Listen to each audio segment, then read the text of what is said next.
What up, y'all? Listen, I'm back with another video, and I want to talk about 5 deadly mistakes that will drain your credit score, alright?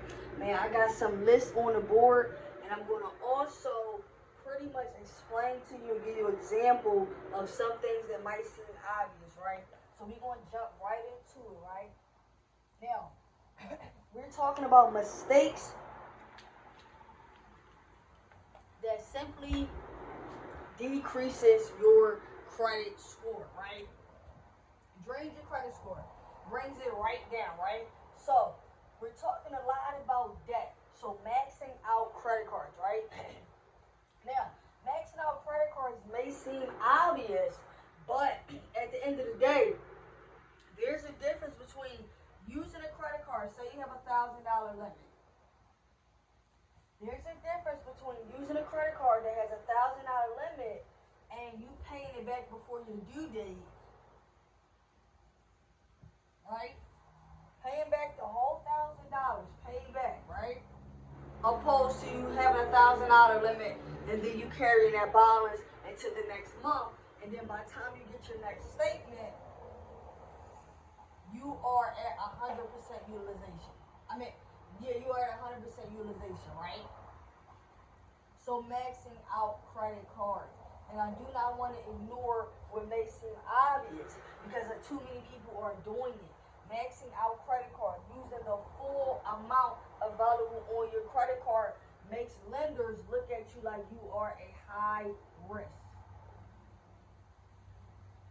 Right? So if you notice yourself, if you notice your balance starting to get a little higher and higher and higher, automatically just stop using the card.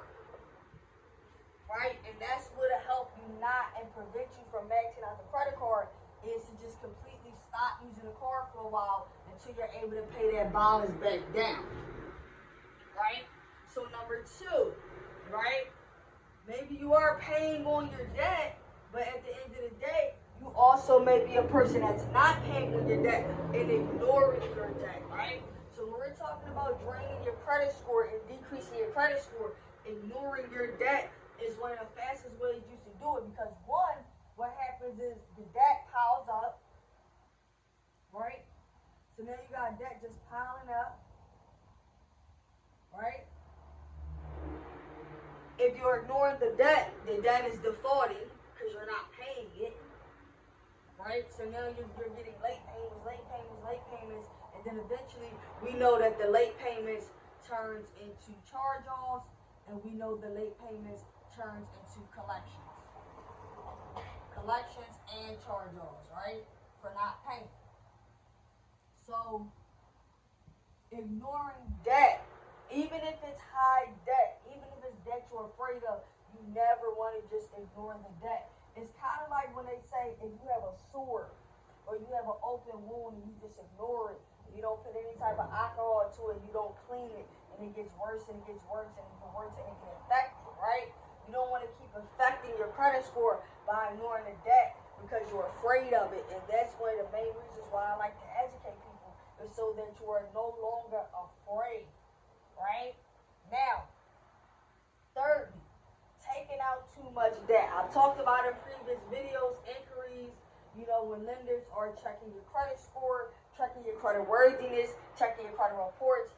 Taking out too much debt in too short of a time span will scream, desperation, will scream to lenders that you really, really need the money. So it's not necessarily just taking out debt, but taking out too much debt in a short time span, meaning an example would be a lender do not want to see you take out, have more than a few inquiries within 6 months. So let's just say you don't want to have more than 3 inquiries in 6 months. And there's other ways we can talk about in another video how you can kind of avoid getting inquiries or as many inquiries, which I will do a video on. But don't just keep dinging, even if you're getting approved, right? Because you don't want your score to just keep dropping unless you really have a strategic plan to use the money, right? Now next is applying, okay, and that goes into what I was saying was taking out too much debt which kind of brought me to the next bullet, which says applying for too much debt in a short time span, right?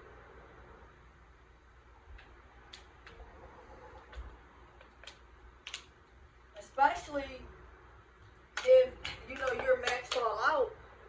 If you maxed out and your debt's too high, lenders will look at it and they may even deny you because of that, right? So we're talking a lot about debt all throughout here. There's a lot going on when it comes to debt, applying for too much debt, using too much debt, ignoring debt, maxing out debt, things like that, being very, very risky with debt. And also, it all ties into not paying. Simply not paying. And one thing about credit is that credit is an agreement to pay. Credit is an agreement to pay back. Credit is an agreement, guys. It's an agreement to pay back. So you have to pay back. You have to keep your word. You cannot ignore it.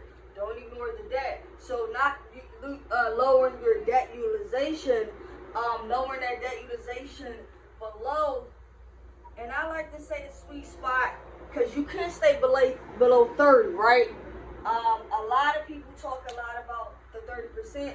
You do want to stay below 30%, but at the same time, I like to say even better is 25%, right? So staying below 25%. So not lowering your utilization, right? Taking responsibility of the debt, paying on the debt, and paying what you can. Pay what you can, right?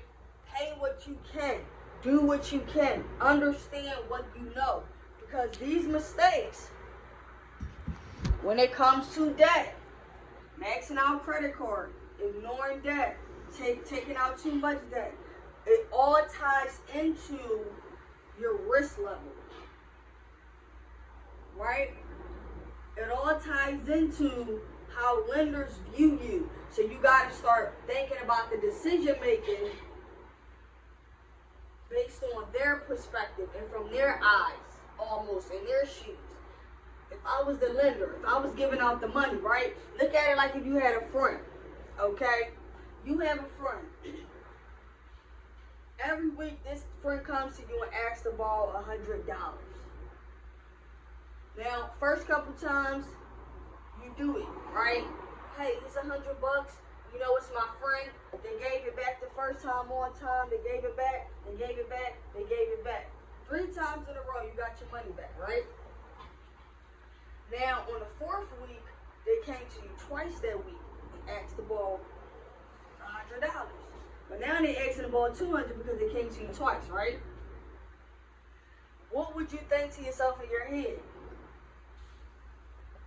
They came to me last week for $100, and this week they came to me twice. Or this week now they didn't ask me for $200 instead of $100. So it's factoring that in is, and this is just a few tips, right? Tips. Look at things how the lender would, because looking at things how the lender would is going to give you the perspective on how they make their decisions. Look at things how the lender would. So it's just a few tips, right? Because we talk about the mistakes. I cleared the board off, but I'm gonna give a few tips before I go, right? Look at things how the lender would, right? Just like the friend scenario.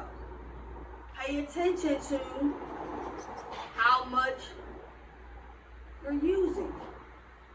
We talked about between that 25 to 30% utilization. Right? Stop using, just like I said before, stop using credit if necessary. It don't mean you can't never use it, but you may need to, try to monitor how much you're using of the credit, especially depending on where your limits are at, right? So if you want to be able to, and if you can handle more debt, apply for credit limit increases. Most companies do not check your credit. They do a credit limit increase. Alright? So understand this. It is super important for us to be responsible of our debt Do not ignore a debt. Do the right things. But make sure you're taking these tips, taking this advice. Make sure you like, subscribe, and comment. And I'm going to see y'all next time.